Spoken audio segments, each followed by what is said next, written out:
Welcome to the Resilient Retail Game Plan, a podcast for anyone wanting to start, grow or scale a profitable creative product business with me, Catherine Erdley. The Resilient Retail Game Plan is a podcast dedicated to one thing, breaking down the concepts and tools that I've gathered from 20 years in the retail industry and showing you how you can use them in your business. This is the real nuts and bolts of running a successful product business, broken down in an easy, accessible way. This is not a podcast about learning how to make your business look good. It's the tools and techniques that will make you and your business feel good. Confidently plan, launch and manage your products, and feel in control of your sales numbers and cash flow to help you build a resilient retail business.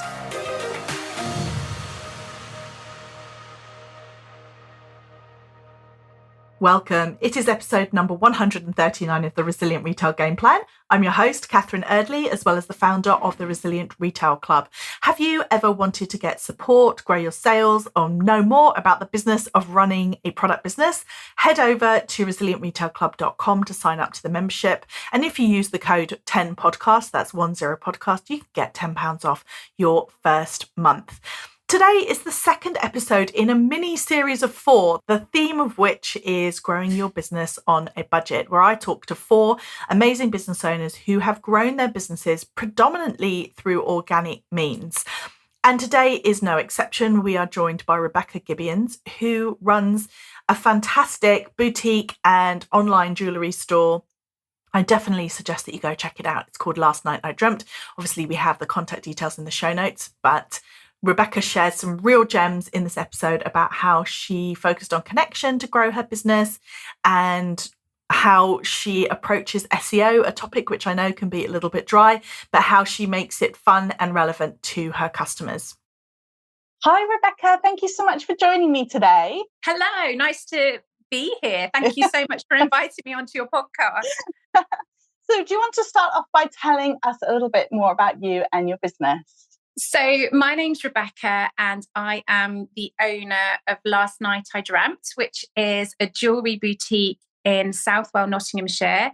It's also an online boutique, which a lot of people now use around the country. We post out all over the world and we've collated the very best British and international designers, a lot of handmade pieces, and a lot of amazing designers all under one roof. And that's why people love shopping with us. We're often referred to as the UK mini Liberty because a lot of our brands you'd see in Liberty in London. Oh, lovely. I'm very proud of the brand we've created and the amazing designers that we've got.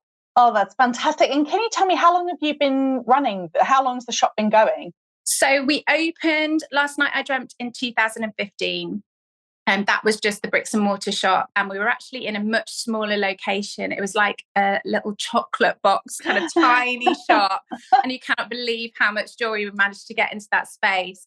And we were there for 7 years. And in that time, we grew. People found us on Instagram. In 2019, we launched our website just before lockdown, which was good timing. And the website, I think, just took us kind of on a much bigger scale. And then I found that our Instagram presence has grown. And as a result, we ended up moving shops to a much bigger 2-story building in our beautiful town of Southwell. And we moved shops back in October last year. We're going to be launching a piercing studio. We're going to have a bespoke workshop upstairs. And very much kind of this gives us the space to grow. But we could only move if, due to the fact that we'd expanded so much in our tiny little shop. So it's a really good positive move.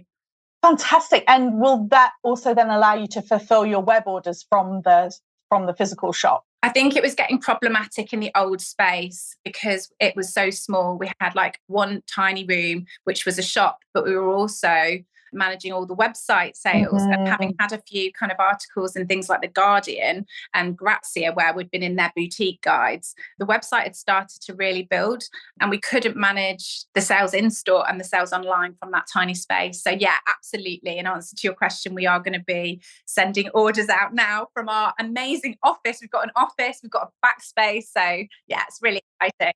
Oh, that's so great. And it's so interesting as well to see how it has evolved with people really being able to use that retail space. It's like a sort of dual purpose because you've got all the stock there and you've got that space for your customers, but then it also allows you the space to do your e-commerce fulfillment as well, which I think is really fantastic testament really to how it's grown. Absolutely. So, Rebecca, tell me, what made you want to start a jewelry store? I mean, I can kind of guess because it sounds fabulous, but just tell me a little bit more about how you decided to get started. So this is going to seem like a bit of a curveball, but I used to be in television and I was a TV producer, but working behind the scenes on lots of different things like Songs of Praise and Panorama and all sorts of things. Then I had children. I was out of TV for quite a few years. My kids started school and I, like so many women, I imagine, felt very lost. I didn't know quite what to do with myself. We'd since moved from Manchester, where I used to work, to Southwell in Nottinghamshire. And there was no TV work really in Nottingham available. And I just didn't know what I was going to do. But then a shop became available in the town. It was already a jewelry shop. And there was just like, it birthed a little kind of bit of excitement in me, excitement that I hadn't felt for a long while. And I just thought, I can do that. I'm creative.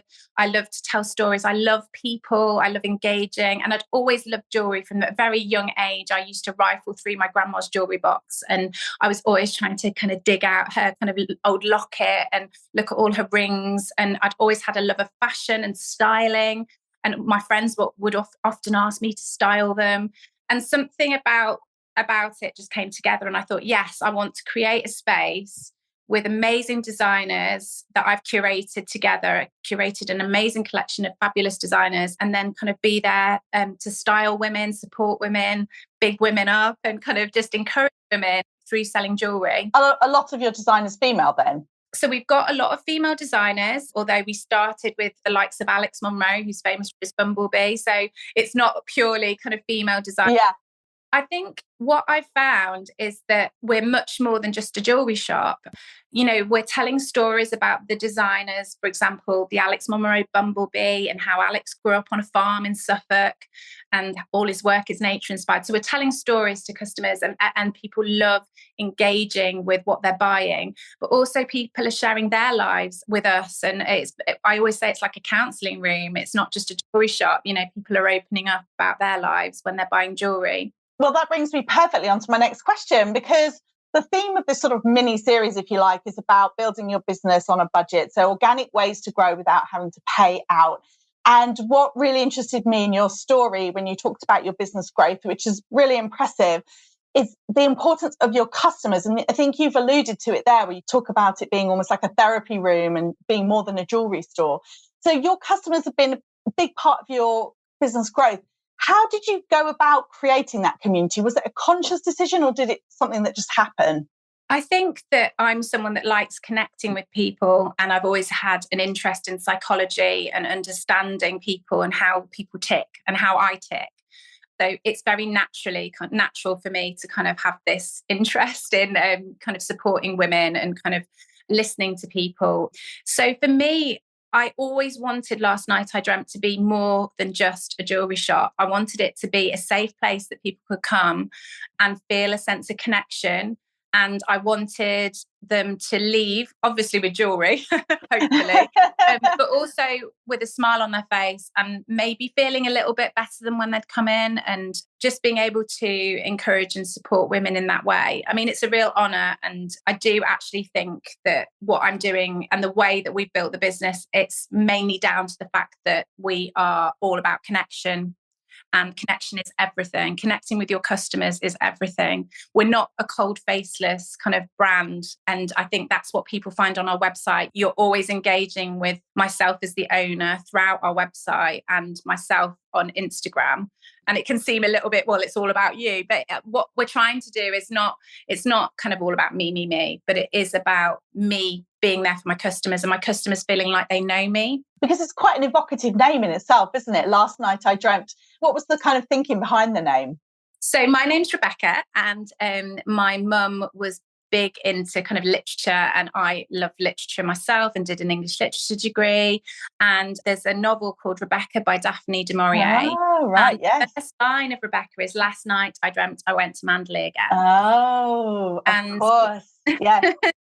That's so a great we're in novel. a very pretty town. Yeah. Southall's a very beautiful town, and I wanted quite a romantic name, and I wanted a name that wasn't kind of like Rebecca's jewelry shop. I wanted it to feel in some way linked to me, and also to conjure up the idea of people being able to dream about their next piece. And last night I dreamt of an Alex Monroe bumblebee, or, you know, whatever that might be.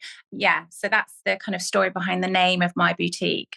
So you talk about connecting then as being so important, and how community was so important.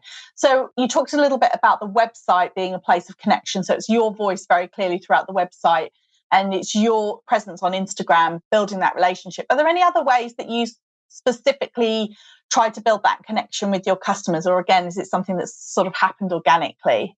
I think it's just we're very responsive to our customers. We send out regular newsletters, but not too many. I think there's like a sweet spot. Again, the newsletter's written by myself and in my voice. And then throughout the website, we have on each product, we've got Rebecca's notes, and it's my notes regarding kind of that particular product. And everything is very much written in my style, my voice. Mm-hmm. And I think that was really important to me, that as a brand, Last Night I Dreamt really flowed. And that if you go onto Instagram, you know it's Last Night I Dreamt. And then if you jump from Instagram or Facebook onto our website, there's that synergy, and it really works and connects. And presumably if you come into the store as well. Of course. And a lot of imagery, we've had a lot of professional imagery taken, which is really important and key. And a lot of our images that are used throughout the website are of me and our jewellery, featured very much in the space in Southwell, in our beautiful Last Night I Dreamt boutique. So yeah, we've just tried to kind of keep that consistency, which is, I think, really key, and the connection. I know I'm probably sounding very airy-fairy, but I'm not very technical. No, but it's funny that you mentioned that, because I was just thinking what's interesting again about your story is that on the one side, it's very, I mean, I don't want to say airy-fairy, that sounds dismissive, but it's the kind of like slightly intangible community building, which it's quite hard, I think, sometimes. There's no sort of recipe for building a community. Fundamentally, it's about connecting with people, and then it goes from there. But then another element of what you talked about, particularly with your website, was your SEO, which is almost like the opposite. So search engine optimization is kind of like the opposite end of the spectrum. You go from that very intangible to maybe still slightly mysterious at times, SEO, but it's very much like a practical skill. So you talked about that and how that helped your website in particular. So can you tell me a little bit more about sort of where you got started and how did you figure out what to do, basically? So at this point, I should say that we've got a website manager who is absolutely fabulous, and she is our omni-channel. She kind of represents our e-commerce, across the website and everything. So she knows and understands about SEO in a way that I simply don't. And you're right, there's a mystery to it. However, one thing that I do know that we've been doing, and over the last few years while we've had the website and while we've been building it, is very much focusing on organic SEO. And through the use of blogs. So we do a monthly blog. I write the blog. It's hopefully interesting and engaging, and we get a huge uptake from our newsletter, people jumping on and reading our blog. And our blog is often, so for example, we've done one this month, obviously, is Mother's Day on Sunday. And we've done one related to the ladies we love. So it's not just targeted at mothers, at mums, but kind of around the idea of the ladies we love. And within that, Lisa does some jiggery pokery, and I don't know what she does, but we kind of like think about different brands that we want to pull up onto Google. We're on page 1 for a lot of our brands. So amazing. Okay. So a lot of that has been very much through kind of the organic build of, long tail keywords in the blogs and stuff that I don't really understand, but I'm told that I need to do. And then it's just important that we're visible on lots of different channels, such as everything from our social, which I'm literally posting daily at the key times of day that I'm meant to post at. And I'm doing lots of stories throughout the day. We get a lot of people hopping from Instagram, particularly onto our website. And we've just noticed a gradual build, which has been incredible. But I'm absolutely convinced that it comes back to the fact that what we're doing is connecting with our audience, and that, yeah, people feel that engagement with us. So they want to go onto our blog, they want to read our blog. And obviously all of that helps with the SEO. Yeah, absolutely. I think with SEO, sometimes I'm certainly no expert myself, but I think what's important about it is that as a small business owner, you either work with someone who does understand it, or you get some help, because it's so crucial. And I think that, as your web sales have shown, it's really effective. Absolutely. And I think, it doesn't have to be really dry. As I've said, we keep it very personal, whether it's our blog and then Lisa doing some SEO behind the scenes, or we try and create fun collections and look at things and trends that are going on culturally around us. So, for example, everybody was talking about Wednesday, the Netflix series. Yes. Weeks ago. So we created an entire kind of Wednesday edit on the website. So if people happen to be searching for Wednesday style, Wednesday jewelry, we might come up on a Google search engine, I don't know, whatever, people might be able to discover us. We also did like an Emily in Paris jewelry edit, things that I'm really, I loved Emily in Paris. So what would Emily wear? Yes. And if people are then engaging with something like Emily in Paris, then they'll kind of maybe want to find out kind of how Emily wears her jewelry, and then we would come up in that kind of search. So it's not just all kind of dry. No. We've never paid for any of our SEO. I think that there is scope to do that in the future, and there's apparently a sweet spot that you can have with doing some paid Google advertising and then some organic. That's something that we're going to explore in the future. And I'm no expert. I'm very much kind of beholden to my amazing website manager, Lisa. Well, I think as well, though, it's worth pointing out that you've come so far with it being organic. So if someone's listening to this and thinking, oh, well, I don't have budget for paid AdWords, start where you can start. And I think I love that those examples like Emily in Paris, like the fun stuff. It doesn't have to be dry, but it's just about kind of tapping into what your customer's looking for. And it sounds like you really understand your ideal customer as well. I think it is about understanding your customer. And I also think it's about not letting your website go stale. I know that Lisa manages quite a few websites, not just mine. And she often creates a website, but then the website is just left. And nothing further's done. Whereas we are working on our website weekly, and that's really important. It's very important that your website is like one of your biggest focuses, because if you kind of just leave it and think it's going to run itself, and then you wonder why you're kind of down the bottom and on page 43 on a Google for something, then that's probably why you've not been kind of doing the work behind the scenes. You've not been updating, you've not been adding to your website or doing blogs or engaging with your customer. And Google then knows that, and then you're not in any searches. So, and also, I suppose it's like putting up a window display and leaving it there for a year, without touching it. You wouldn't do that. You would go and amend it and change things and make it seasonal and relevant. And it's the same with your website, really, isn't it? It is. And I think with anything in business, it's about pivoting, adapting, changing. I always remember an article that was really life-changing in a sense when it was around the time of lockdown. And Mary Portas did an article in The Guardian and said that it will be the businesses that pivot and adapt and change how they do business during this time that will survive. And it stayed with me. And I think that the reason why Last Night I Dreamt grew so much, even in lockdown, and we had a fantastic year online when we were closed, but we were sending out all over the country. But one of the main reasons was that we took that challenge of lockdown and being shut as a physical store, and we poured everything into our website and making it the best we could be, and our service the best it could be, and our Instagram and Facebook and TikTok presence the best it could be. And I think that very much that Mary Porter's quote, you've got to pivot and adapt, has always stayed with me. And I kind of live by that now.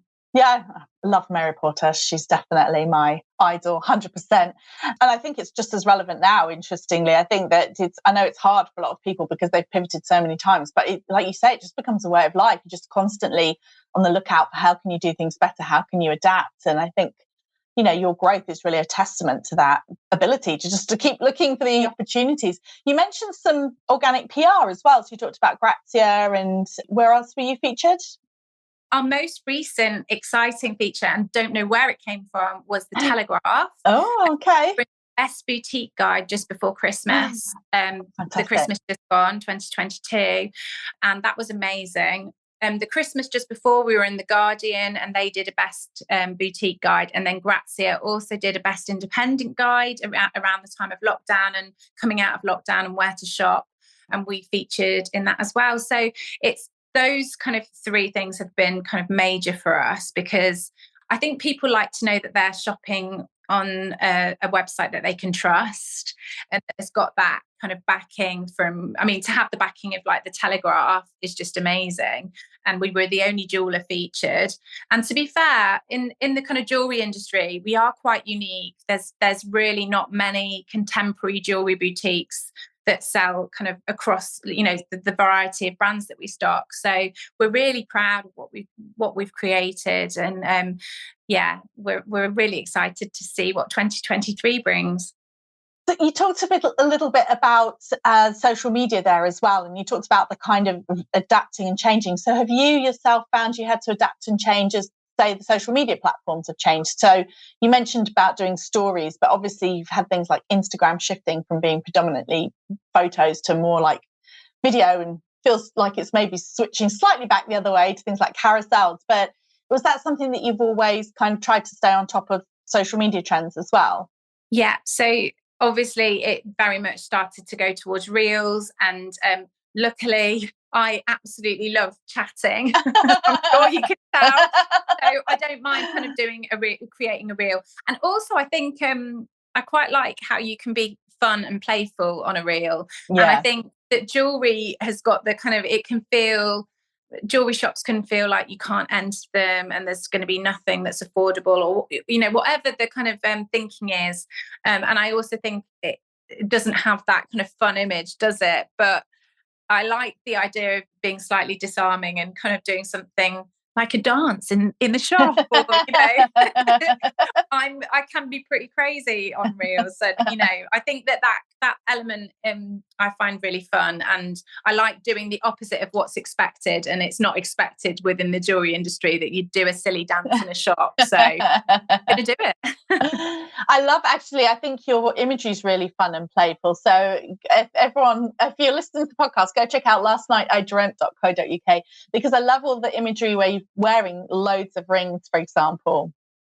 And just like piling it all up, and it does make it give you that playful, fun feel. So you really feel like you can, it's a shop where you can go and touch and feel and look at things and find something fun.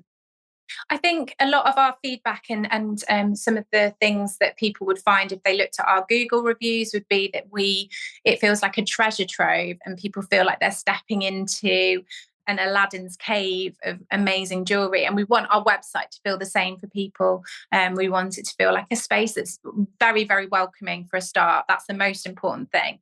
And we want people to know that there's something for everyone. So we cover all budgets, and we don't want it to feel alienating in any way.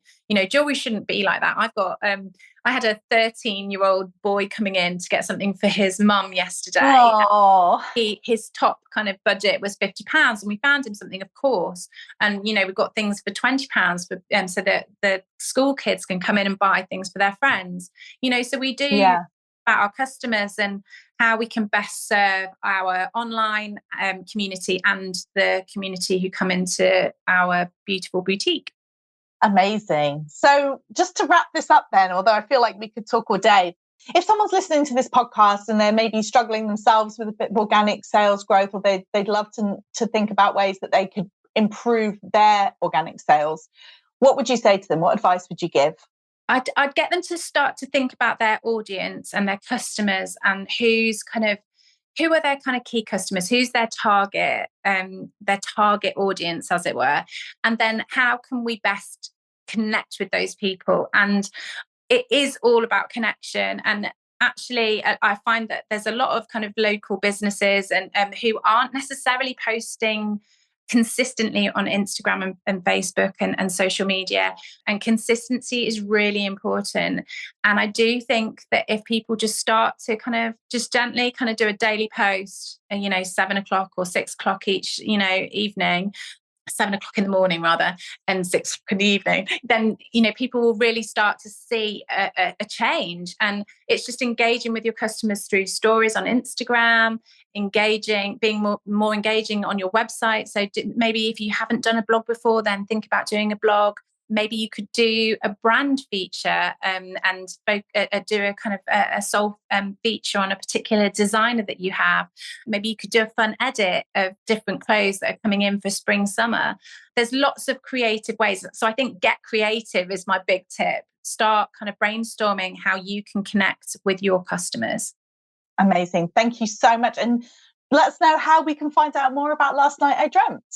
So you can find us at www.lastnightidreamt.co.uk, and then you can find us on Instagram. Our handle is @LNID Jewelry, and we'd love you to follow us and connect with us and shop with us. I'm sure you'll have a lovely experience. Thank you so much for listening. I hope you enjoyed today's episode. For me, the real big takeaway was Rebecca's determination to keep pivoting, keep trying new things. And I think that their growth and success is a real testament to that attitude. And go check them out, lastnightidreamt.co.uk, or follow them on Instagram. And you'll see it is a real treasure trove. She was absolutely not lying when she said that. And come over and say hi to me at Resilient Retail Club on Instagram. Always love to say hello, see where you're listening. I love it when people share photos of themselves listening to the podcast on their dog walks or packing orders or whatever it is that you get up to while you are listening. And of course, if you have a moment to rate and review the podcast, you are able to write me a review in iTunes. In Spotify, you are able to rate the podcast inside the app, and I see that several of you have done that, so thank you so much. I really do appreciate it, and it makes such a big difference. And of course, if you follow or subscribe to the podcast wherever it is that you listen, then you'll be the first to know about every new episode every Thursday.